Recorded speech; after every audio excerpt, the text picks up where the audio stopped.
Përshëndetje të nderuar miq, Ana Mbriti dhe ne jemi në televizionin publik shqiptar në emisionin Auditor Arsimi për të trajtuar pikërisht të gjitha problemet e arsimit, për të përfshirë të gjithë së bashku në ndryshimet që kërkojnë hapasapit i ndodhin sistemit arsimor shqiptar, që në fund të fundit ky sistem arsimor të arrijë të prodhojë atë lloj produkti i cili arritjet e tij të ketë të matshme në të gjithë Europën dhe në të gjithë botën, sepse ashtu sikurse është artikuluar prej vitesh, jo vetëm në Shqipëri, por në të gjithë botën, ne përgatisim, ne dhe në vende të ndryshme të Europës dhe të botës, përgatisim njerëz të cilët jenë të hapur ndaj tregjeve ndërkombëtare të punës dhe t'i orientojnë pikërisht këtyre tregjeve. Se nuk ka më tregje rajonal, tregje kombëtar, por tashmë ka vetëm tregje ndërkombëtar, ku ashtu sikurse ne shikojmë që mjaft të rinj të cilët mbarojnë shkollën nëntëvjeçare, shkollën e mesme, shkollën e lartë niveli bachelor, tentojnë të shkojnë për studime jashtë vendit për të marrë atë formim që ata mendojnë se është më i vlefshëm për tyre, për ta dhe më pas për të orientuar në tregun e punës me mentalitetin europian, me atë mentalitet europian dhe botror në cilën kërkojmë dhe ne t'i çojmë institucionet tona. Por në radhë të parë, atë të cilën ka bërë gjithë bota, është pikërisht formon nëpërmjet sistemit arsimor qytetarin e tij. Si e formojmë ne këtë lloj qytetari? Ne do të ndalemi sot në një emision në një moment të veçantë, pavarësisht se lidhet në një ditë e cila ka kaluar, siç ishte dita ndërkombëtare e librit në datën 23 prill, dhe ne mund të themi që ne flasim këtu për problemet e arsimit, por fundit ka një element shumë të rëndësishëm që është mënyra se si afrojmë nxënësin tek leximi, se si e bëjmë atë që të ketë një mendje të hapur, se si e bëjmë atë që të nxjerrim më të mirën e mundshme që ka brenda vetes. Ndoshta mund ta kishim lënë që të kalonte si një ditë, sepse në ditën e sotme ne kemi lënë pas atë ditë ndërkombëtare. Por në të gjitha televizionet europiane sot trajtohet me shumë shqetësim pikërisht problemi i të rinjve, të cilët kanë probleme me leximin, janë të shpërndarë në interesat e tyre dhe thuhet se Italia, Franca dhe vende të tjera vuajnë pikërisht nga ata që quhen analfabet funksional. Por ne sot do të flasim se si punohet në shkollat tona. Dhe përveç librit, ne do të mundet që t'ju sjellim këtu modelin e një shkolle, pikërisht e një shkolle që shpesh herë ndodh në vendin tonë që ka shkolla të cilat paragjykohen se thuhet që nuk ka një kontingjent të mirë të nxënësve për sa i takon arritjeve në mësime. Ne duam ta heqim pikërisht këtë mentalitet për të treguar se çdo fëmijë ka një zjarr brenda vetes, ka një flakës, dhe detyra e çdo shkolle është pikërisht të ndezi këtë lloj flakëze, apo edhe nëse është sado pak e fikur, t'i japi dimensionin e vet. Sepse në fundit atë që ka detyrë shkolla është pikërisht ta bëjë nxënësin të tregojë individualitetin e vet, t'i hap mendjen dhe ai të bëjë zgjedhjen e duhur në jetë. Pikërisht, shkolla të cilën unë kam ftuar për të diskutuar për këto dy tema është një nga shkollat shumë të mira në Tiranë, që është shkolla Besnik Sykja. Unë kam kënaqësinë të prezantoj për ju një së pari me drejtoreshën e kësaj shkolle, e cila është Armanda Mestani. Përshëndetje. Përshëndetje. Drejtoresh, kënaqësi që kam të ftuar në studio. Kam zonjën Marieta Dërka, e cila është mësuese e letërsisë. Përshëndetje, zonja Mariet. Kënaqësi që jeni të ftuar. Kam zonjën Mete Gjermani, e cila është nëntërdrejtore e kësaj shkolle, por edhe mësuese e fizikës. Faleminderit që jam. Faleminderit dhe ju që pranuat ftesën. Dhe kam zotin Adem Lado, i cili është profesor i historisë. Përshëndetje, profesor. Kënaqësi që ju kam të ftuar në studio. Kam mësues edhe nxënës të kësaj shkolle, kënaqësi që e keni zbukuruar studion e televizionit shqiptar dhe kënaqësi që pranuat ftesën për të qenë vërtet në atë çfarë ne kemi hulumtuar me stafin Auditor Arsimit, për qenë vërtet një shkollë model. Por në cilin drejtim ne do ta zbulojmë hap pas hapi, sepse sot do të punojmë jo me një, por me dy panele për t'i dhënë të drejtën dhe autoritetin të gjithë stafit pedagogjik se si punon për të arritur dhe për të evidentuar personalitetet e nxënësve në drejtimet në të cilën ata kanë dëshirë, për të hequr atë konceptin e mënyrës së vlerësimit në mënyrë standarde. Këta për vlerësohen për hatër të notave, këta për diçka tjetër. Jo, çdo shkollë ka cilësinë dhe individualitetet e veta. Por nisim së pari pikërisht me ditën ndërkombëtare të librit, sepse ne patëm fat që me kamrën tonë të ishim pikërisht në këtë shkollë. Dhe dëshiroj t'i drejtohem drejtoreshës, se për fat është edhe mësuese letërsie. Zonja Amarda, thuhet që nxënësit gjithnjë dhe më tepër po i largohen leximit, sepse janë të mbytur për sa i takon ngarkesave mësimore, ndërkohë që tek ju di që bëhet një punë shumë e veçantë jo vetëm në orën e mësimit, por ju keni një nga bibliotekat më të pasura në Tiranë edhe më funksionalen. Besoj se bëhet një punë e mirë apo jo për ta çuar nxënësin tek leximi. Dhe thjesht tek një formë leximi për lexim apo të një lloj leximi për mendje të hapur, si thua, për ndihmuar te konceptet e tyre. Përshëndetje dhe faleminderit që na keni dhënë këtë mundësinë të jemi sot këtu. Tema e librit është një temë sa interesante, po aq edhe e rëndësishme. Është fakt dhe nuk është një fakt i izoluar, por është shumë i përhapur që nxënësi po shkputet nga libri, për të mos thënë që njeriu po shkputet nga libri. Arsyet janë të ndryshme, janë të shumta. Ndoshta dhe teknologjia ka bërë pjesën e vet. Ndoshta dhe orientimet që njerëzit sot marrin i çojnë ato që të largohen drejt librit. Ky fakt është prezent sidomos në shkolla, është për të ardhur keq, por dhe nxënësit dhe fëmijët janë të përfshirë nga gjithë kjo frymë e përgjithshme që ndikon, po themi negativisht në këtë aspekt. Dhe në shkollën Besniksyqja ndoshta si në gjitha shkollat e tjera, mësuesit, jo vetëm mësuesit e letërsisë, në lëndët përkatëse që kanë, mundohen që të krijojnë këtë lloj kontakti të humbur të nxënësit me librin. Është e vërtetë që biblioteka jonë është bibliotekë e pasur, një bibliotekë e harmonizuar bukur dhe në aspektin pamor dhe në ato çka ajo krijon, mundësitë që krijon, sepse është të qenurit dhe të lexuarit në një ambient që të bën të lexosh.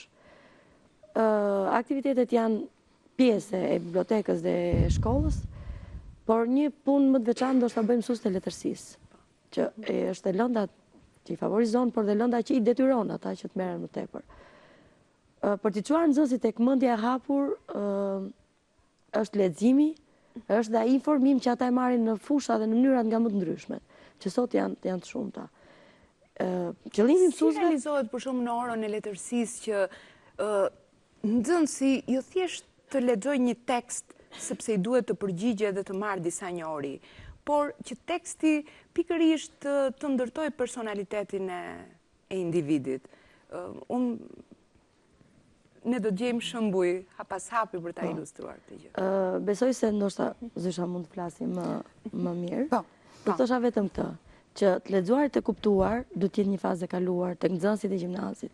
Pastaj për mëtej, se si ndërton punën mësuesi letërsisë është tjetër gjë. Tani, në vazhdim të fjalës së drejtoreshës, duke mos kërkuar që të bijmë në përsëritje, sigurisht është ai konkurrenca e madhe që po ndiej mes librit fizik dhe bibliotekave elektronike. Këtë i vëmre qoftë në nxënës të klasave të 10-ta, qoftë deri në nxënës të klasave të 12-ta dhe të maturave. Është e vështirë, duke qenë se jemi dhe mësues letërsie, të arrijmë të kuptojmë nxënësin që e ka të pamundur të lexojë ose gjithnjë më tepër po largohet nga libri. Për të afruar nxënësin me librin dhe për të krijuar një lloj raporti dhe marrëdhënie tjetër, kemi dhe mundësinë e mirë që programet e hartuara nga Ministria e Arsimit kanë bërë pjesë të programeve mësimore, vepra dhe autor goxha emra shumë të mëdhenj të letërsisë botërore dhe letërsisë shqipe, dhe që ne i shikojmë që nxënësit realisht te këta libra ndoshta janë gjithmonë e më të prirur për t'i lexuar. Përpiqemi që gjatë orës së mësimit ose kemi përdorur një praktik pune me gjithë kolegët që veprat që kemi pasur për të diskutuar gjatë orëve të mësimit i kemi planifikuar dhe i kemi dhënë që në fillim të vitit shkollor. Që nxënësit të kenë mundësinë që të njihen me këta libra dhe më pastaj ne të kemi mundësinë për të diskutuar. Është një mënyrë që ne zgjedhim për të krijuar dhe debate gjatë orës së mësimit duke i nxitur ata qoftë me personazhe të veçantë apo qoftë me emra autorësh të veçantë. Një tjetër praktik që ne na ka rezultuar efikase ka qenë edhe në raport me projektet mësimore që ne hartojmë në lëndën e letërsisë. Kemi qelluar që si projekt mësimor në lëndën e letërsisë ne kemi dashur dhe u kemi dhënë mundësinë nxënësve që të krijojnë një projekt lidhur për shembull me krijimin e një libri. Me një krijimin e një libri, qoftë duke përmbledhur krijimet të tyre, qoftë duke krijuar një lloj fjalori dialektologjik, apo qoftë duke bërë antologjinë e emrave më të mëdhenj të letërsisë shqipe. Kjo ka rezultuar që nxënësit kanë dashur të punojnë në këtë formë. Kanë dashur të punojnë dhe duke i prirur në marrëdhënie të vendosur në kontakt me librin, sigurisht ka rezultuar efikase. Dua t'ju bëj një pyetje. shpesh ka qenë e diskutueshme në rrethet e studiusëve të letërsisë, por edhe të botuesve, lista e librave të zgjedhur nga Ministria e Arsimit në vite për lexim jashtëklase është quajtur. Sa kanë qenë librat e duhur të zgjedhur nga ministria, të cilët i kanë bërë nxënësit t'i pëlqejnë apo dhe t'i largojnë, sepse ka gjithmonë libra të cilët na bëjnë të shkojmë gjithmonë te libri dhe ta fitojmë kulturën e leximit, por ka dhe libra që në qoftë se dëmtojnë shijen tonë, ne largohemi pastaj përfundimisht edhe nga libri i mirë. Sigurisht ky është një problem, por ajo që është për të vlerësuar është fakti që programi mësimor i hartuar nga Ministria e Arsimit përmban emrat më të mëdhenj të letërsisë, qoftë botërore, qoftë letërsisë shqipe. Ndërsa përsa i përket atyre leximeve jashtëkollore, kjo i lihet në dorë të lirë mësuesit të letërsisë, duke parë nivelin e nxënësve, duke parë gjithashtu edhe dëshirat dhe preferencat e nxënësve. Drejt cilës letërsi, por sigurisht jemi të prirur të nxisim nxënësin drejt asaj letërsie që sjell vlerë. Mua më pëlqeu fjalia juaj që thatë ne përpiqemi që t'i nxisim nxënësit drejt asaj letërsie që sjell vlerë. Ne ishim me kamerën tonë pikërisht ditën e ditës ndërkombëtare të librit, qëllojnë dy fjalë të njëjta, dita e ditës, në ambientet e bibliotekës më shkollës Besnik Sykja, dhe vërtet më pëlqeu që në këtë ditë të veçantë, megjithse kjo ditë është vendosur në përkujtim të dy emrave të mëdhenj të letërsisë botërore, të Shakespeare-it, William Shakespeare dhe Cervantesit, Miguel Cervantesit, duke u festuar vit pas viti, mendohet që kjo të jetë një ditë që të ngacmoj ku nxënësit të diskutojnë për libra të ndryshëm. Pikërisht, nxënësit e kësaj shkolle janë kthyer kryeveprave të këtyre dy autorëve të mëdhenj të letërsisë botërore. Janë ata autorë të cilët kanë hedhur themelet e letërsisë botërore. Biles thuhet që në qoftë se dikush do të kërkojë të sjellë një gjë të re në letërsi, studiuesit e letërsisë thotë, po, ka gjëra të reja, por në fundit, po të lexosh veprën e Shakespeare-it, pothuajse janë thënë aty të gjitha. Ndaj, ne kemi kënaqësinë që me kamerën tonë të sjellim opinionet e nxënësve të shkollës Besnik Sykja, se si e organizuan ata pikërisht ditën ndërkombëtare të librit dhe se si e vlerësojnë pikërisht këto libra që tha Zysh Marieta, që sjellin vepra në jetën e individit. Ndjekim kronikën dhe kthehemi në studio.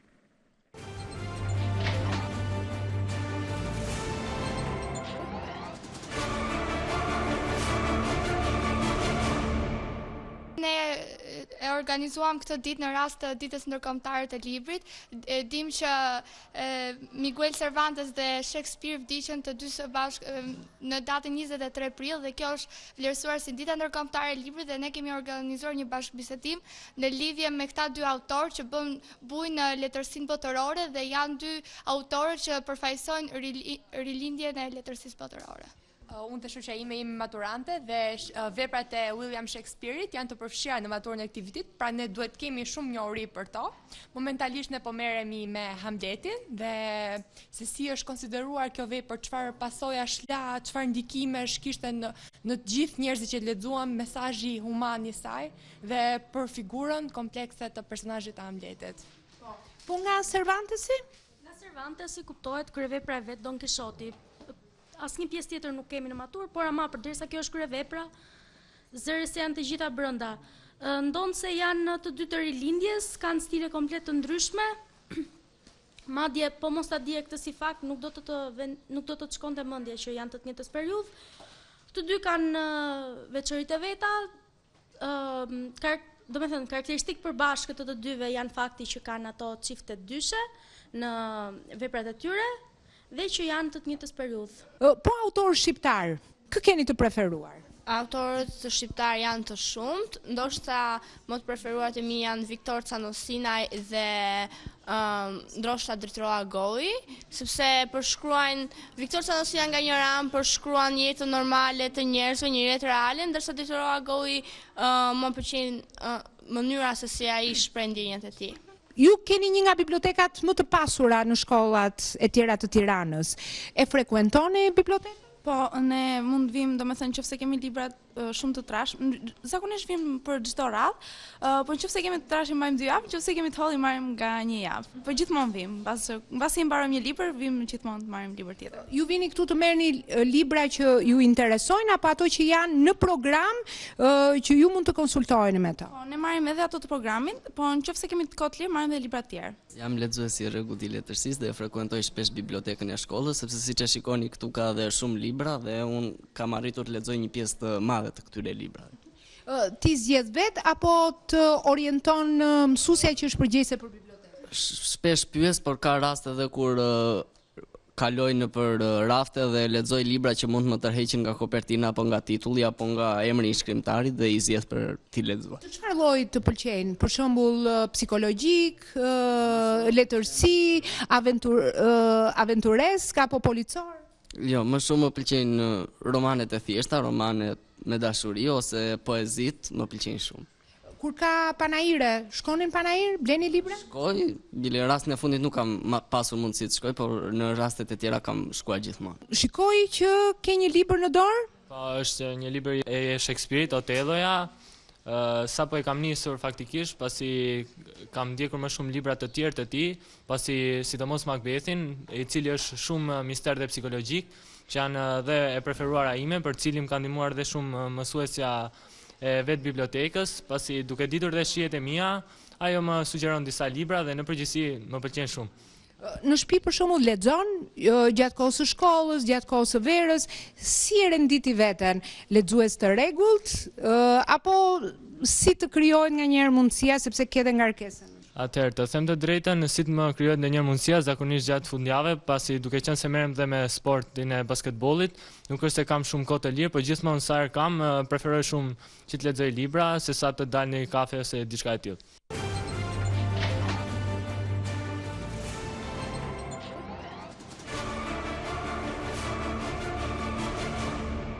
Jemi kthyer në studio, mua më vjen mirë se nuk është thjesht një shkollë që ka një bibliotekë të mirë, sepse në fundit ka shumë familje të cilat kanë biblioteka të mira, apo thuhet që shpeshherë i përdorim si orendi zbukurimi dhe jo që t'jemi lexues dhe ato që të bëhen pjesë e jona.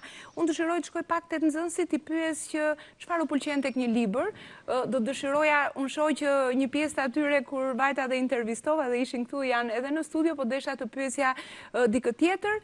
Nuk e di, a e keni mikrofonin aty afër, a mundet? Po. Po. Po. Unë jam një ish nxënëse e shkollës Besnik Sykja dhe vazhdoj për gjuhë letërsi. Knajsi, sepse mua më tha mësuesja që drejtoresha, në mos gaboj, ju keni qenë nga nxënëset shumë të mira të shkollës Besnik Sykja, keni pas preferencë të parë letërsinë dhe ju ka dalë për gjuhë letërsi apo jo? Dashurim për letërsinë ma kanë ushqyer zyshat e nderuara dhe jam shumë e kënaqur që jam sonte me ju për të përfaqësuar shkollën tonë. Si të bënin zyshat që ta doje librin, ta afrohet e libri, apo e kishe një lloj kulture të ngritur në familje? Edhe në familje, por që edhe zyshat faktikisht kanë bërë një punë shumë të mirë me neve, duke na shpjeguar me dashuri. Është shumë e rëndësishme që të shpjegosh me dashuri dhe shpresoj që të ndjek të njëjtën rrugë si zyshat tona. Që t'jesh lexues i mirë, do të thotë që të kesh lexuar shumë apo të dish të lexosh? Më mirë të lexosh pak dhe sakt, por që është mirë që mësueset të na edukojnë me këto vlera, domethënë. Po, unë do dëshiroja të pyesja dikë tjetër nëse aty një pyetje të thjeshtë, çfarë ju pëlqen tek një libër kur e lexoni? Fabula, gjeni veten tek ai libër, diçka të re që ju nuk e keni njohur më parë, do të thotë një informacion? Urdhra. Atëherë tek një libër mund gjesh veten tënde. Kryesisht janë fabulat ato cilat janë më tërheqëse nga shkrimet e tjera, nga llojet e shkrimeve të tjera. Gjërat më tërheqëse janë domethënë analizat psikologjike dhe arsyeja pse lexohet një libër, unë personalisht është sepse është një kalim kohe, mëson gjëra të reja dhe po ashtu është Që është gjë më e rëndësishme që mund gjesh veten në një libër. Unë të falenderoj, prandaj pata kënaqësinë e pranova ftesën dhe më thanë që është një shkollë ku punohet shumë mirë dhe kanë nxënës vërtet shumë të mirë, e pash edhe me syrin tim, por ajo që vërtet më pëlqeu tek përkufizimi juaj përse pëlqeni një libër dhe çfarë përfitoni nga një libër, korrespondon pikërisht me mendimin e një shkrimtari të madh, por unë nuk dua të them emrin e shkrimtarit të madh, por dua të them emrin e atij personi i cili e kishte cituar këtë shkrimtar të madh. Dhe kjo është vajza e të madhit Lazgush Poradeci, që diku në faqen e vet në Facebook kishte shkruar pikërisht këtë. Kërkoj në libër gërmën edhe vetëm frazën që është shkruar për mua. Dhe kjo është arsyeja që nënvizoj, rikopjoj, nxjerr ekstrakte.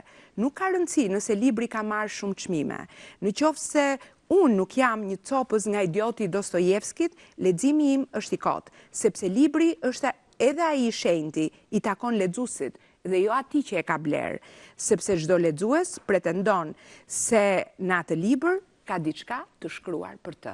Pra, unë të falenderoj dhe prandaj do dëshiroja një duartrokitje për punën e madhe të mësuesve që bëhet në shkollën tuaj që përgatit nxënës kaq të mirë. Do dëshiroja në fakt shkoja te nën drejtoresha, por dua me qenë se kam profesorin e historisë. Të paktën nga përvoja ime duke qenë për shkolla të ndryshme, unë kam vënë re që mësuesit e apasionuar të historisë nuk u ngulisin nxënësve vetëm koncepte mbi historinë, por edhe mënyrën e të lexuarit, sepse historia mund të jetë shkruar nëpërmjet fakteve, nëpërmjet arsyetimeve. Pra, lënda juaj është e lidhur me leximin, apo jo, profesor? Patjetër, po tani problemi që duhet nga unë është një problem diçka ndryshe edhe nga këndvështrimi i diskutimit sotëm. Ne vërtet flasim për dje që ishte dita botërore e letërsisë, por problemi është që edhe kuptimi i lexuarit është më i gjerë se sa thjesht të lexuarit që ka të bëjë vetëm me letërsinë si subjekt. Sepse të lexuarit është pjesë edhe historisë, lexuarit është pjesë edhe fizikës, lexuarit është pjesë të lexuarit përtej programës mësimore, është pjesë edhe e lëndëve tjera. Nëse për shembull flasim për historinë, historia në vetvete është lëndë që formon, historia në vetvete është lëndë që krijon personalitetin e njeriut. Historia nuk jep vetëm një uri, po e rëndësishme është që nga një uri të shkohet shpërhi, shkatësi, vlera në fundit atë që edhe nxënësi, nesër studenti, nesër pushtetari, ti ketë pjesë të qenies vetë. Në këtë kuadër them që patjetër që edhe letërsia dhe mënyra se si lexohet është shumë e rëndësishme edhe për historinë. Unë thjesht do të ndalem tek historia në kuptimin e lidhjes që ka historia dhe me atë që është përtej historisë, domethënë edhe me të lexuarit përtej historisë. Nëse flasim për historinë, unë do marr shembullin e projekteve kurrikulare. Nuk mund të realizohet një projekt kurrikular në lëndën e historisë, por në lëndët e tjera nëse ti përqendrohesh shtihesh edhe si mësues, por edhe si nxënës, vetëm në atë që përmban programet mësimore. Realizimi i një projekti kurrikular është i suksesshëm atëherë kur kalohet përtej asaj që i jepet në materialet mësimore, gjithmonë në varësi të lidhjes së temës me problemet që trajton projekti kurrikular. Në këtë kuadër, unë them që në shkollën tonë është punuar mirë, vazhdon të punohet mirë, sepse për fatin e mirë tonin si mësues aty edhe si drejtues, por edhe për fatin e mirë nxënësve, kolegët e mi, po them, unë i vërej që janë vërtet shumë të dhënë pas asaj që ka të bëjë me arritjen atyre rezultateve që në fundit ju shërben vetë atyre nxënësve me të cilët ne merremi për ditë. Kur flasim për letërsinë, unë duhet kujtoj diçka këtu nga një autor i njohur i cili thotë, unë ja kam frikën një njeriu që ka lexuar një libër. Domethënë, nëse ky personalitet i letërsisë botërore ka arritur deri këtu, merr mend pastaj se sa e rëndësishme është të lexosh.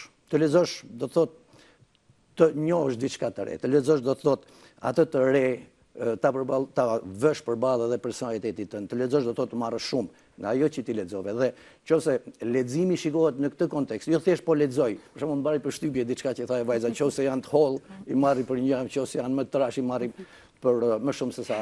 Ndoshta s'ka gjetur, jo, ajo ishte thjesht për ngacmuar, por ka nganjëherë dhe terma të cilat emocionohen në vendosjen e kamerës. Tek koncepti që duhet kemi për të lexuarit. Është një koncept shumë i gjerë. Lexuarit e transformon njeriu. Lexuarit e bën njeriu të ëndrrojë, lexuarit e bën njeriu që në fundit të mendoj shumë. Pra, të ballafaqoj shumë çka që edhe vetë ndihen si individ. Në këtë kuptim mund të them që ne jemi përpjek të bëjmë shumë çka që duhet bërë. A duhet bërë më shumë? Patjetër që duhet bërë më shumë. Unë vërej që këtu ka nxënës që janë shumë të mirë, që për fatin do të mirë lexojnë shumë, po që të themi që vërtet lexohet në shkollën tonë shumë, duhet që edhe ajo pjesa, po e themi atyre nxënësve që janë mesatar, apo atyre nxënësve që unë po i quaj do, po që kanë probleme në të mësuar, ne ti bëjmë pjesët lexuarit në mënyrë që biblioteka e shkollës vërtet që është shumë e mirë, por edhe më shumë frekventohet. Absolutisht, profesor, unë jam me ju. Thuhet që nuk ka rëndësi numri atyre të librave që kemi lexuar, se ka njerëz të cilët gjatë gjithë jetës tyre mund të kenë lexuar biblioteka me libra, por asnjë gër me atyre librave që ka lexuar nuk ka ndikuar në personalitetin e tyre. Dhe ka nga ata të cilët mund lexojnë 1 ose 2 libra, por forma dhe mënyra me cilën ata i afrojnë leximit ka ndërtuar personalitetin e tyre. Pra kjo është shumë e rëndësishme dhe unë vura re që tani do t'i drejtohem në funksionin e nëndrejtoreshës, jo thjesht mësuese së fizikës, sepse vura re, ne jemi duke parë, sepse ishim me kamrën tonë ambientet e shkollës suaj. Dhe vërtet më bëri përshtypje që mjediset e shkollës suaj kërkonim vërtet nxënës të dinin, domethënë që t'i afrojnë leximit, se nuk është thjesht leximi një libri. Dish të lexosh dhe të kuptosh dhe një frazë, të dish të lexosh edhe një program mësimor. Ju kishit vënë gjithçka që kishte tekste, mesazhe të shkruara, kurrikulat, ambienti, domethënë kërkon nga nxënësit patjetër të lexojnë, apo jo? Unë jam Nimetja, kam rreth 8 vjet në gjimnazin Besnik Sykja dhe mund të them që e kam, domethënë po e njoh mirë. Njoh mirë gjithë kontingjentin e nxënësve, njoh mirë mësuesët të cilët kanë pothuajse kaq vjet sa unë, shumica, edhe më shumë bile, kam mësues aty që kanë që nga viti 94 që është hapur për herë të parë shkolla.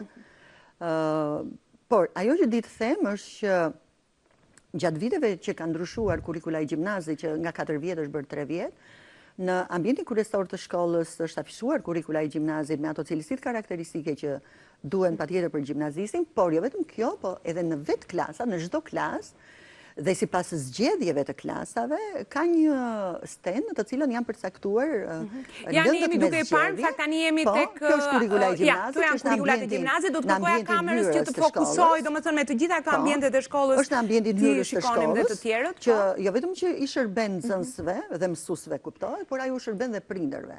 Në momentin që nxënësit së bashku me prindër vinë dhe regjistrohen në klasën e 10, duhet thënë që është puna e mësuesve të cilët ndihmojnë që nxënësit që regjistrohen për herë të parë në klasën e 10 të zgjedhin lëndët e dhura për shkak të faktit që edhe kurrikula e gjimnazit është kështu, pjesë me bërtham dhe pjesë me zgjedhje të detyruar dhe me zgjedhje të lirë.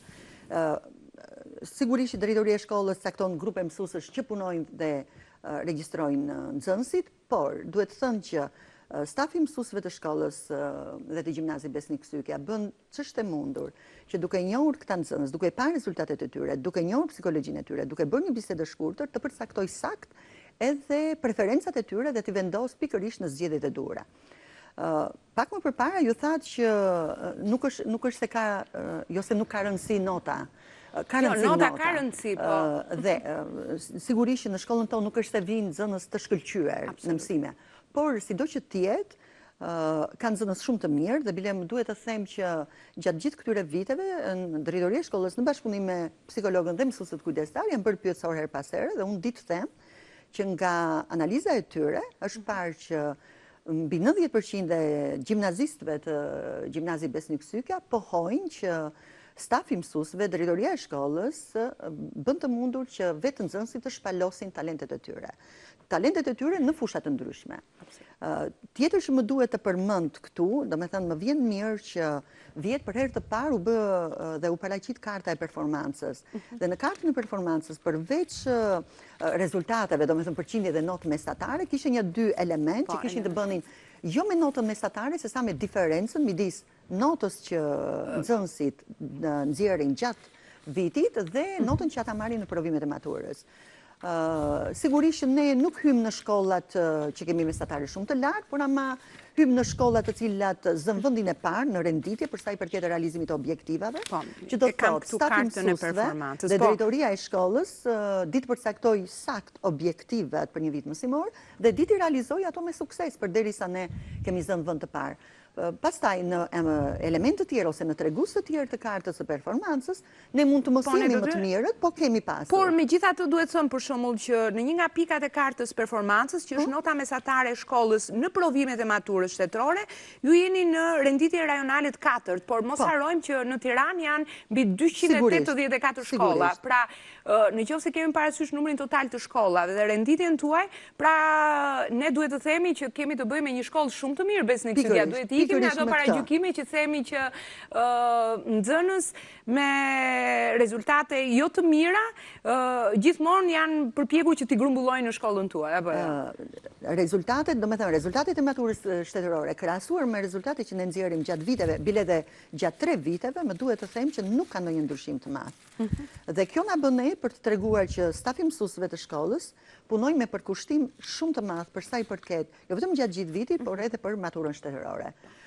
Tjetër që më duhet të përmend është dhe fakti që betëm gjithmonë, të më falni që i përmend disa herë këto, dua të vënë çik në dukje edhe punën e stafit, se duket qenë se shkolla nuk është se ka një numër shumë të madh nxënësish me mesatare shumë të lartë, duket sikur mësuesët nuk janë në nivelin e duhur. Absolutisht nuk mund të them. Bile mund të them tjetrën. Shikoj, ne do ta kemi si pikë më vete pikërisht se si punohet, sepse duam të përmbyllim si thua këtë pjesë që kulturën e të lexuarit, po jo të lexuarit thjesht të një romani. Ne morëm ngacmimin nga dita ndërkohë, po të kulturës së lexuarit për të kuptuar dhe për të artikuluar saktë që ne të fitojmë kulturën e tolerancës, kulturën e mirë kuptimit dhe si thuash kulturën e qytetarisë. Atëherë, jo më fal, më duhet të përmend një gjë, domethënë me që ka të bëjë me lëndën time, me lëndën e fizikës, se duket sikur fizika s'ka fare lidhje me letërsinë. Absolutisht që ka lidhje dhe ka një lidhje të dukshme. Unë kam parë studiues juhtar fizike që shkruajnë, të cilët konceptet e tyre gjuhësore i bazojnë mbi koncepte fizike. Një prej të mëdhenjve, Petrozhej. Po t'i referojmë i veprës së tij gjuhësore, asnjë prej konkluzioneve të tij të nxjerra nuk ka dalë përtej koncepteve matematike dhe fizike. Më duhet të them që në orën time të mësimit, më duhet të përmend her pas here për të thyer monotoninë e ngarkesës shkencore.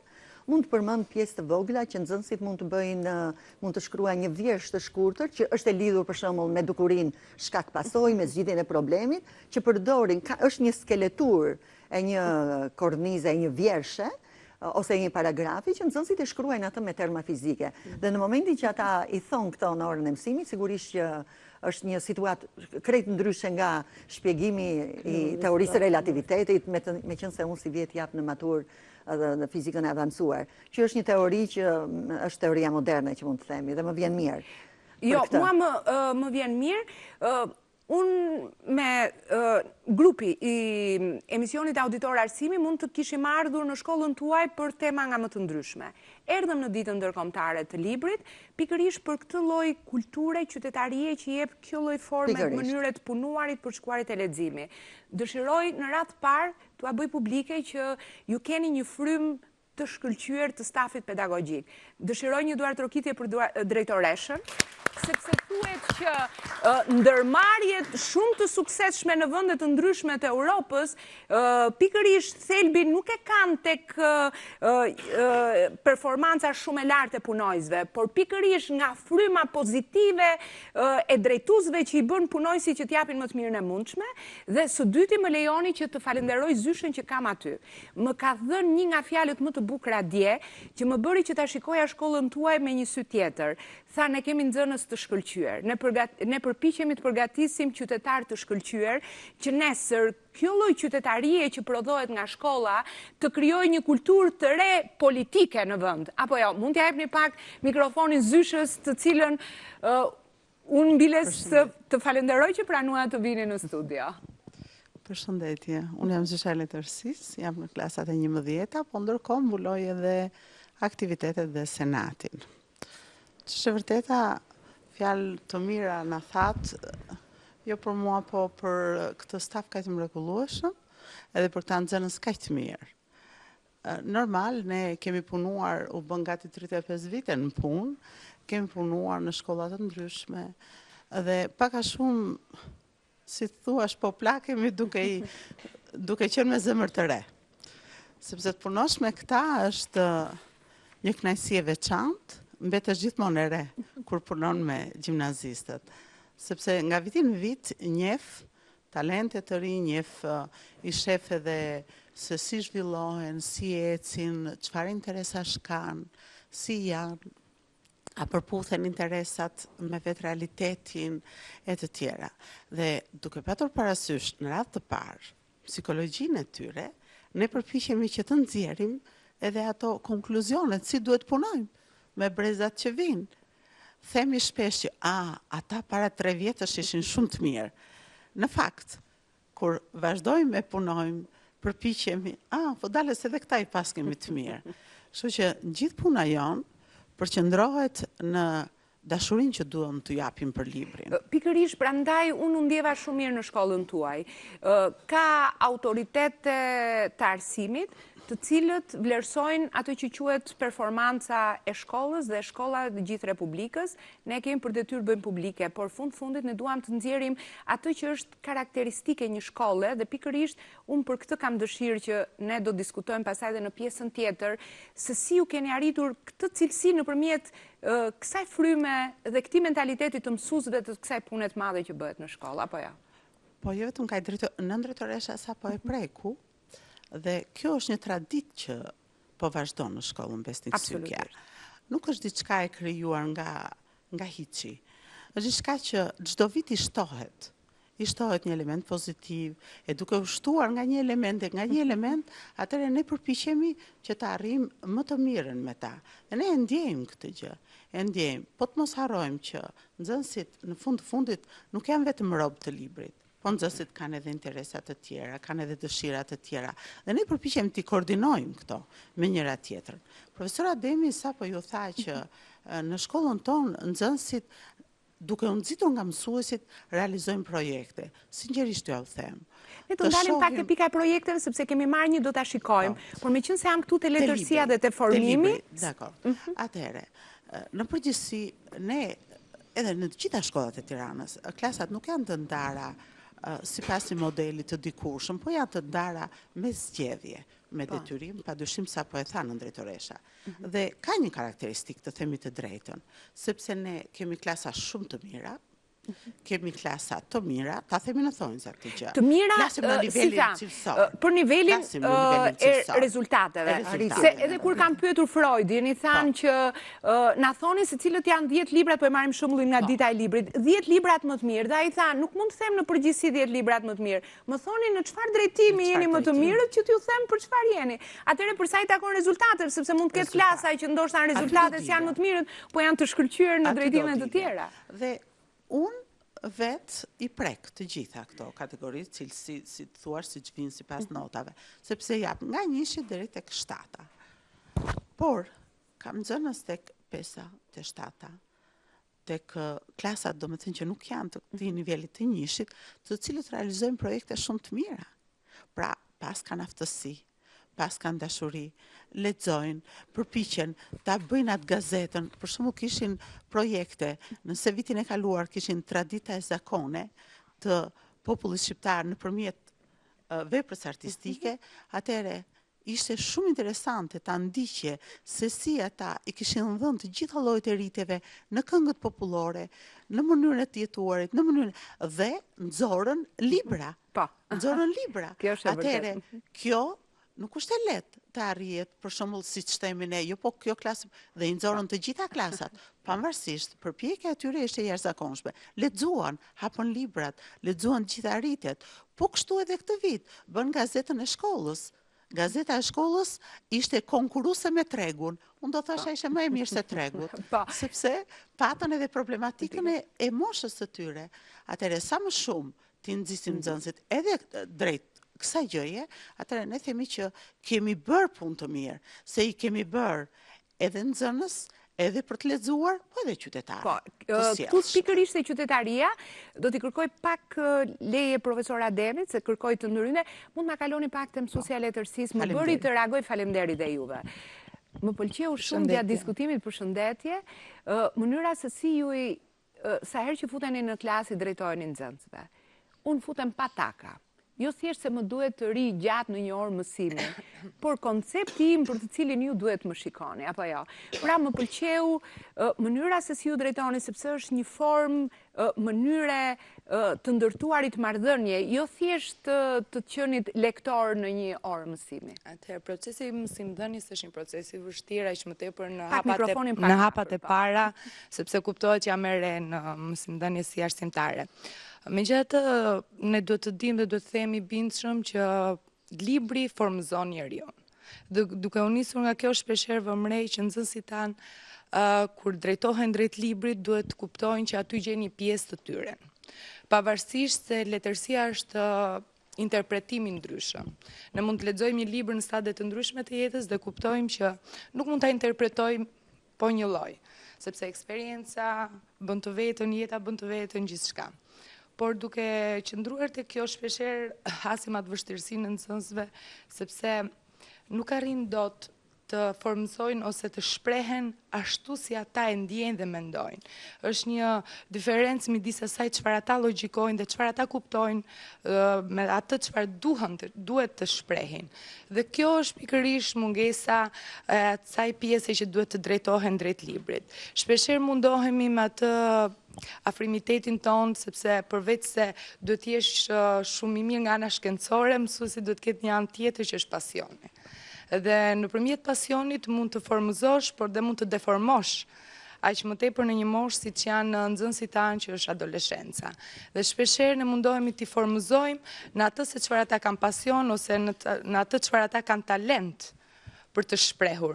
Dhe shpeshherë themi atë pjesën që çfarëdo lloj drejtimi që ata do të marrin në jetë, qoftë nga ana shkencore apo nga anët e tjera, apo ekonomistë të zot, duke arritur që të paraqesin një projekt, ju duhet letërsia para. Sepse normalisht duhet të dinë të shprehin, normalisht duhet të dinë të paraqesin atë çfarë ata kërkojnë të arrijnë. Pra dalim tek ajo që shpeshherë themi letërsia është arti fjalës, është botkuptimi i njeriu dhe është ajo çfarë ne kemi së brendshmi për ta shpërfaqur së jashtë. Po, unë ju falenderoj, profesor, ju ndërpreva. Jo, ne vërtet sot këtu erdhëm që themi kemi bërë të mira, edhe vërtet kemi bërë shumë të mira, po unë nuk mund rri pa përmend një fakt që ne vërtet që kemi arritje, por ne nuk duhet krijojmë as pak idenë që gjithçka në shkollën tonë shkon mirë. Nuk duhet ta krijojmë këtë ide sepse nëse ne përpiqemi ta krijojmë këtë ide, jo të lutem pa marrë. Jo, vetëm një fjali për na kuptuar edhe shikuesi. Filozofia e misionit tonë është që të nisim t'i vlerësojmë gjërat e mira, se problemet dalin vetvetiu. Të ikim nga kultura, pra këtë duam të përcjellim nëpërmjet arsimit. Të ikim nga kultura evidentimit të thënit gabim dhe keq. Ne kemi nevojë të analizave, por t'u japim të tjerëve energjinë pozitive dhe pastaj analizën e problemit se cili e bën vetë kur e kemi vlerësuar, apo jo? Edhe ajo që shumë herë nga nxënësit thuhet gabim është mirë.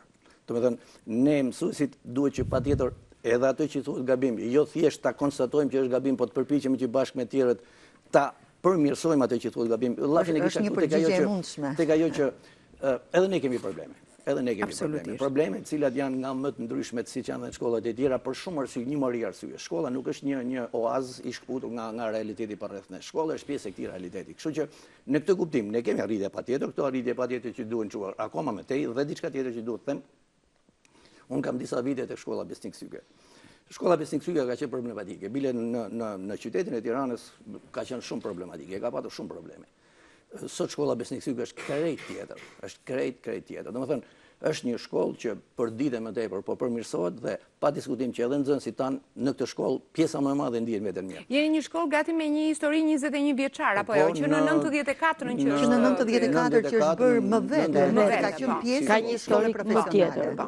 Dhe në kuptimin e të lexuarit, unë them që filozofia e të lexuarit ka të bëjë me atë se sa ne gjithë bashkë si kolektiv arsimor jemi në gjendje që kulturën e të lexuarit tek fëmijët që janë, tek nxënësit që janë nxënësit tanë, ne ta edukojmë si kulturë që ata ta kenë për jetën e tyre. Kjo është shumë e rëndësishme, sepse nëse ne flasim për një shoqëri të hapur, nëse ne flasim për shoqërinë demokratike, nëse ne flasim për një shoqëri mbështetur në vlera vërtet që janë edhe të kohës sotme, pa diskutim që në shkollë hidhen themelet, pastaj është jeta ajo që i konsolidon si vlera, të cilat në fundit ju takojnë këtyre se këta nga në ardhme. Unë fakt dua të theksoj, edhe në pjesën tjetër të emisionit që ne duhet trajtojmë, pikërisht këtë punë që ju bëni për të vlerësuar individualitetet, ku se cili të futet në bazë të fushës së vetë të referimit.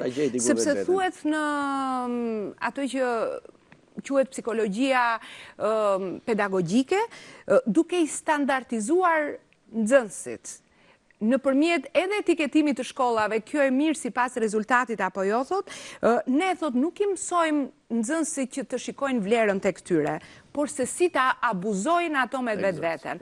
Prandaj ky është qëllimi që ne bëjmë, duke evidentuar vlerën, analizat të bëhen vetvetiu, sepse duke i thënë, duke standardizuar dhe duke cilësuar gabimin, do të thotë që ne gjithkohë abuzojmë me veten duke i krijuar konceptin e inferioritetit. Dhe ky është një tipar që ju punoni në shkollën tuaj apo jo, drejtoresh? Unë e di që ju kishit dëshirë që të flisin gjithë mësuesit e shkollës, biles me dëshirë ta unë nuk do vi në emision sepse dua t'i lë hapësirën mësuesve të mira. Po, kjo është mëse e vërtet. Mua më vjen mirë që ne sot kemi mundësinë të shpërfaqim atë pjesën që thatë ju, në bazë të asaj filozofie që ju keni në emision. Shkolla jonë ka shumë drejt profesor Ademi, nuk është shumë e mira, nuk është më e mira, po është shkollë e mirë. Është një shkollë që i përgjigjet standardeve, është një shkollë që gjendet në nivelet e shkollave të tjera, pavarësisht faktit të prurjeve që ne kemi. Dhe kjo është një analizë që duhet bërë, edhe në kartën e performancës, edhe në aspektet tjera të analizës që i bëhet shkollës dhe i bëhet arsimit. Duhet merret parasysh ky fakt, jo të përdoret si një fakt neglizhues apo ulës të vlerësimit që t'i bëhet shkollës. Sepse nëse ky staf punon në kushte më të vështira, në aspektin e cilësisë së prurjes së nxënësve, dhe arrin të ruaj këto nivele, ti përmirësoj ato, dhe mbi të gjitha të merret me individin, sepse teoritë janë të shumta. Është teoria e bazë e shkollës është të krijojë një brez të ri, po duhet krijojë individin. Dhe nëse ne do të merremi në shkollë, kjo është një gjë që unë jam e re, në shkollë nuk jam asnjëherë, më të vjetër, profesorët që janë këtu dhe ata që janë në shkollë. Unë jam ardhur shumë vonë. Por është ajo gjë që unë e kërkoj me dashamirësi dhe e vendos ndoshta në përgjegjësinë e tyre, të punojnë me nxënësin, me atë që kanë, ashtu si ai vjen, sepse në fundit shkolla o bën o ç'bën. Dhe kjo është diçka që ndoshta do të jetë edhe prioriteti i shkollës, por do të jetë dhe arritja e shkollës. Ne mund ta vazhdojmë bisedën, dua t'ja vetëm një kronik të shkurtër, do të vazhdojmë sepse kemi të gjithë hapësirën e emisionit sot. Auditori arsimi është kushtuar shkollës Besnik Sykja. Meqense ishim te dita ndërkombëtare e librit, thjesht jo librin se si mund të festohet një ditë, por se si bëjmë ne të afrojmë nxënësit tek libri. Aktivitete ka pas dhe në qytetin e Gjirokastrës. Ndjekim materialin që na vjen nga qyteti i Gjirokastrës, shikojmë se me çfarë entuziazmi nxënësit mendojnë dhe gjykojnë për librin dhe kthehemi pas në studio.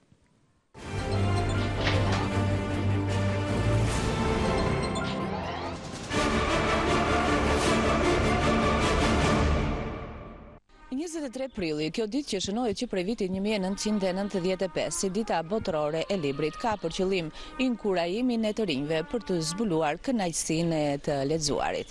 Por çfarë marrëdhënie kanë fëmijët dhe të rinjt gjirokastrit me librin? Ti ndjekim.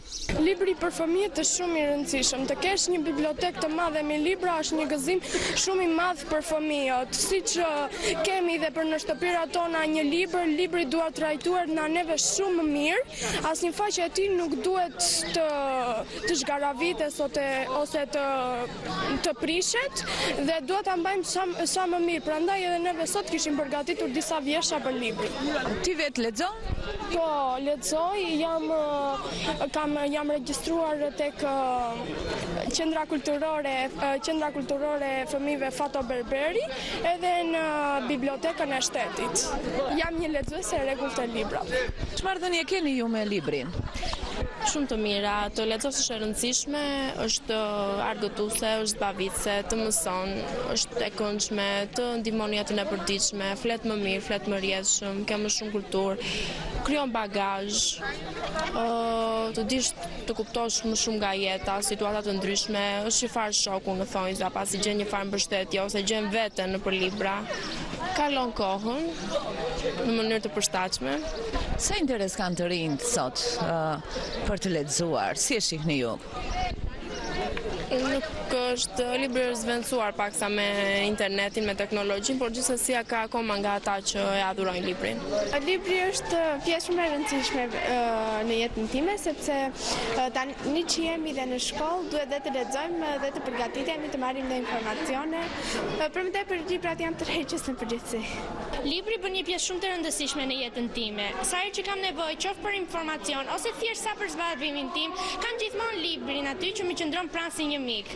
Libri për mua gjithmonë ka qenë një pjesë e rëndësishme që kur isha një fëmijë. Dhurata e parë më kujtohet shumë mirë, ishte një libër enciklopedik nga shoqja ime e ngushtë, që akoma e ruaj sepse është një kujtim shumë i veçantë për mua.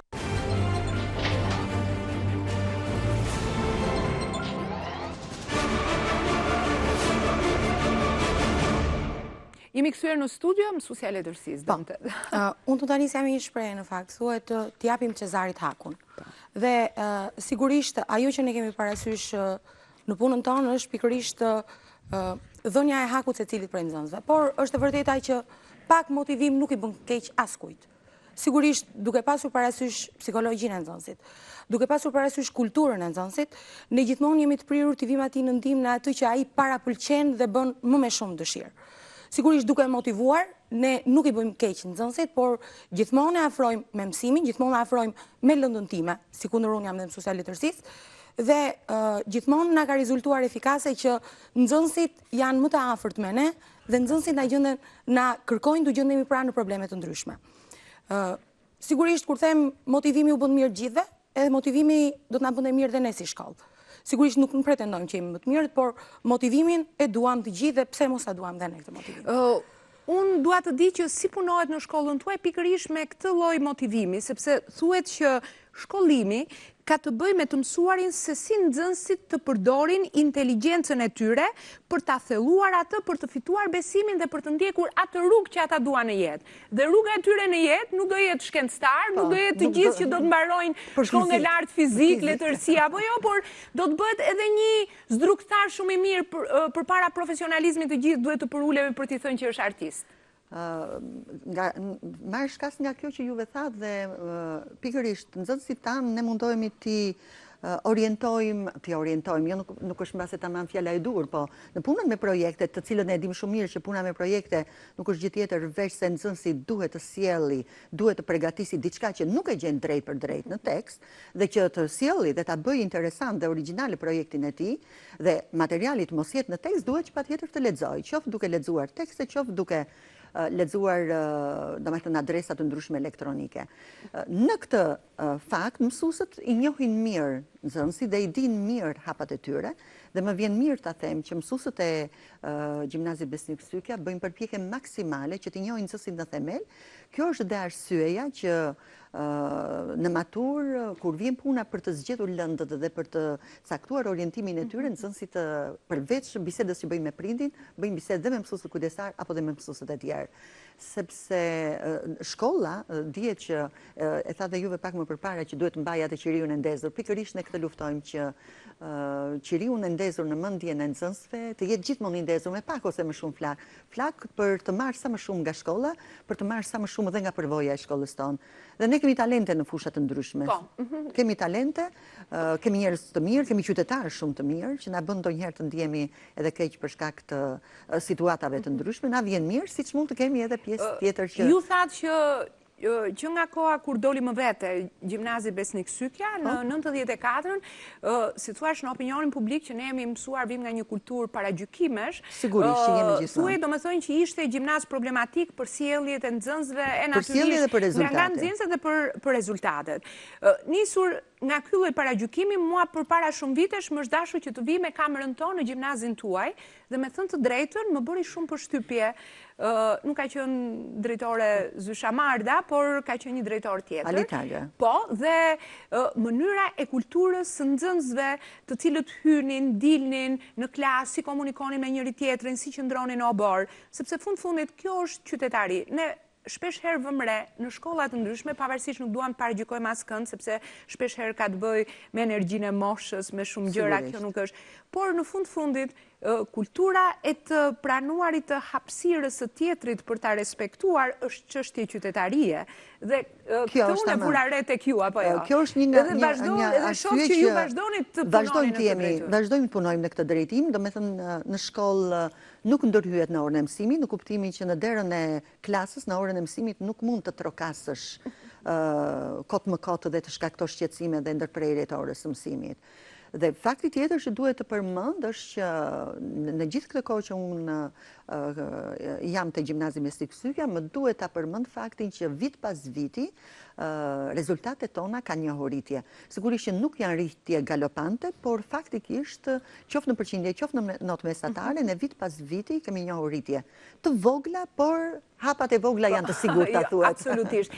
Unë dëshiroj pak zysh Amardën për ta pyetur. Për shembull, si jeni larguar këtyre standardizime, për shembull që i dobët në orën e mësimit, shkëlqen në fizkulturë, po nganjëherë paragjykohen edhe këta nxënës, pavarësisht shkëlqimit që mund të ketë në një fushë, po patjetër që të marrë atë cilësinë e nxënësit mirë, duhet të jetë patjetër i armatosur në gjitha drejtimet. Ju si keni punuar që ti motivoni nxënësit tuaj, si jeni larguar sadopak, sepse nganjëherë është vetë sistemi arsimor që ta ofron standardizimin. Se te ne për shembull ka një problem, kërkojnë ndjesje zgjata. Ne kemi shkolla të mira dhe shkolla problematike. Në vendet të ndryshme të Europës dhe të botës ka shkolla që ofrojnë modele të ndryshme kurikulare.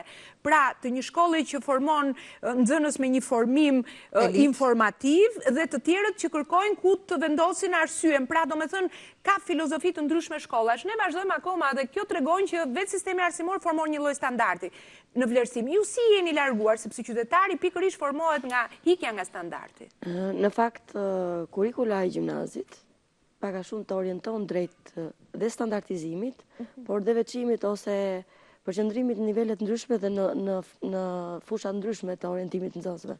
Sepse vetë kurikula, përderisa nxënësi bën një zgjedhje dhe orientohet drejt prirjeve që ka, sigurisht që këto prirje ai i bashkangjit dhe i formson në kurrikulën që zgjedh, dhe kjo është paka shumë ta orientosh nxënësin drejt prirjeve dhe për ta bërë të suksesshëm aty ku ai jep më shumë ose aty ku ai ka mundësi dhe gjeneron edhe suksesin në ardhshëm jetë. Kështu që në qoftë se ta shohim në një vështrim më të përgjithshëm, vetë kurrikula e gjimnazit ofron këtë lloj metode të punuari apo mënyra të punuari edhe në shkolla. Pastaj, në momentin kur niveli i nxënësve ose cilësia e prurjes pastaj të krijon edhe mundësi të tjera që mësuesi të punojë dhe ta shohë nxënësin për aftësitë që ka dhe për nivelin që ka, duke shpeshherë ju përshtatur nivelit, sepse është i domosdoshëm. Kështu që në qoftë se ne do të shikonim vetëm arritjet që ata kanë në fusha tjera, kjo nuk do të thotë që të paragjykohet. Ka dhe raste kur mësuesit qëndrojnë në standard, në atë çfarë duhet të arrijnë ata në lëndën mësimore, në lëndën e tyre, dhe shpeshherë edhe i paragjykojnë nxënësit apo i kategorizojnë, i targetojnë diku aty dhe i lënë. Që kjo duhet të jetë diçka që duhet të hequr jo vetëm tek ne, por në përgjithësi. Kështu që në qoftë se nxënësi ka një aftësi, jepja mundësinë të arrihet aty ku ai është më i miri.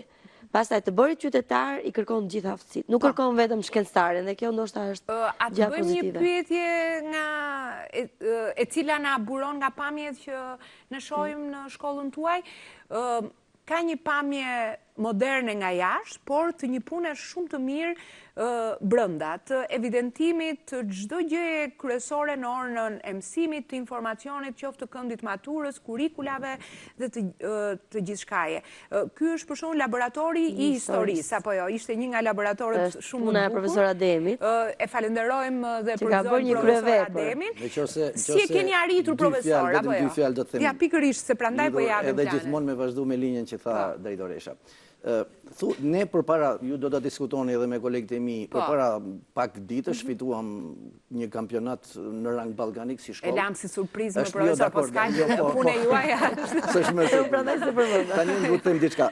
Thuhet që futbollistët kanë këmbët, nuk kanë trurin. Ka futboll pa këmbë, pa mend. Jo, dakor, thuhet që është kryer për gjithë kuptimin e asaj që janë. Kështu i kemi paragjykuar, kemi ecur me bisedën, janë më pak të dhënë pas leximit, sesa janë të dhënë pas fuqisë fizike, teknike, se ku diun se çfarë. Unë do të sjell një shembull model, e kemi këtu.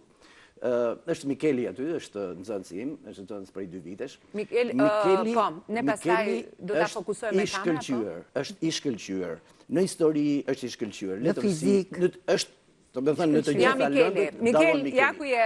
Kam këtu edhe Kevisit. Është talent i jashtëzakonshëm. Është vërtet për moshën e tij, unë po të them, a di që u bën neshja finale, ishte hera e parë që i ndiqja në neshje. U mallngjeva, sinqerisht po të them, u mallngjeva me vrullin, me këmbguljen, me lojën që brenda ne fituam. Pra duhet të them atë që këtu nuk është thjesht fakti që vetëm merresh me diçka dhe mësuesi nuk i njeh nxënësit dhe nuk arrin që gjithsecilin ta orientojnë në atë që ka prirët e veta. Unë patjetër jam i detyruar që të bëj edhe një falënderim. Të gjithë kolegët e mi unë i respektoj sepse janë vërtet heronj. Por në veçanti meriton patjetër fjalët më të mira, nuk është sot tu, do të ishte kënaqësi dhe për mua që të ishte këtu. Arben Qefalia është vërtet një duar tronkitje me një ndër mësuesit që ato që ju keni parë nëpër korridoret e shkollës, edhe në shumë klasa, janë mundi, djersa, përpjekjet e bashkëpunëtorit tim, e kolegut tim Arbenit, bashkë kuptohet edhe me përkrajnë e drejtoreshës, që është sot edhe me përkrajnë e drejtori që ishte, por ai meriton patjetër një respekt veçantë dhe patjetër falënderimit. Në veçantit mijat, drejtoresha po apo që ka ja lash profesor Ademit që ta bënte sepse unë falënderim edhe e para e jap profesor Ademit. Është ideja e tij, është gjithçka e menduar për atij, normalisht e realizuar pastaj në bashkëpunim dhe do ta falenderoj sigurisht dhe unë profesor Benin. Është profesor i fizkulturës, por që është i gjendshëm dhe është ai profesor që jep modelin e njeriu që është aty ku ka nevojë dhe aty ku ty nuk ta pron mendja se mund ta bësh, ai gjendet aty dhe me të vërtetë është një falënderim veçantë. Jo, vërtet ne i sollëm ambientet e shkollës suaj. Edhe diçka do më e shkallë një sekondë. Aty te shkolla jon ka thash heroj. Qose për shembull po ti marrim me emra, unë edhe 2-3 tjerë do t'i përmend sepse meritojnë përmendet. Janë vërtet shtylla e shkollës. Patjetër, po mua nuk e di pse më pëlqyen të gjithë mësuesit kur erdha i takova, ja. Është vërtet një ndër mësuesit model të saj shkolle. Shefqe Gjiga gjithashtu një ndër mësuesit model të saj shkolle. Po vazhdojnë, nëse vazhdojnë me tjerët, mund vazhdoj pafund me gjithë deri tek aq sa jemi ne, kështu që edhe shkolla që është sot në fundit është mundi gjithëve, është përpjekje e gjithëve. Unë them që duhet punojmë më shumë që nesër të jetë edhe më mirë se sa është sot shkolla jonë. Pse mora ngacmimin pikërisht nga libri, sepse shpeshherë atë që kërkojmë brenda vetes, libri na i shfaq në formën më mirë të artikuluar. Ajo që ju bëni, profesor, është pikërisht ajo punë që shkruhet edhe në librat e psikologjisë. Brenda individit ka energji të jashtëzakonshme. Në një libër të fundit, i cili ishte publikuar në panairin e fundit organizuar në ambientet e Fakultetit Histori Filologji me datën në ditën ndërkombëtare të librit, ishte edhe një libër, Zbuloni gigantin brenda jush. Pikërisht atë energji pozitive që ju çon për të realizuar ëndrat. Dhe prandaj unë mendoj që ju